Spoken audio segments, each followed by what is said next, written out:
L'ennemi, ce poison qui nous tue à petit feu. L'ennemi, c'est cet alibi. C'est la haine. Et justement, parlons de la haine. Avoir de la haine, c'est un peu comme avaler du poison et s'attendre à ce que quelqu'un d'autre décède. Pour revenir à l'ennemi, l'ennemi, c'est en quelque sorte un pouvoir. Et c'est un pouvoir qui est créé exclusivement par notre conscience. Et lorsque notre conscience octroie ce pouvoir à une autre personne ou à une situation, à un événement, ça devient un ennemi. En un mot, l'ennemi n'existe que dans notre conscience.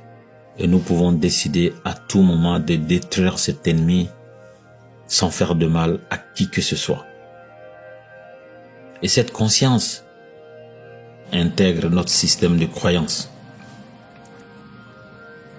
Et donc, l'ennemi, c'est le pouvoir que notre conscience a octroyé à une personne ou à une situation. Comment faire pour mettre fin à l'existence de l'ennemi, quelle que soit sa forme? Il suffit de mettre fin à l'accord que nous avons avec l'information qui est à la base de la naissance de cet ennemi.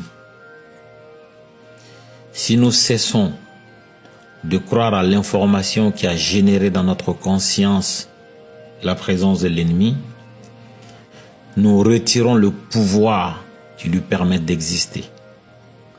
Chaque fois que vous mettrez fin à un accord que vous avez donné à une information à laquelle vous avez cru, cette information cesse d'exister et vous vous mettez en possession du pouvoir que vous avez octroyé à cette information et qui finit par vous causer des ennuis.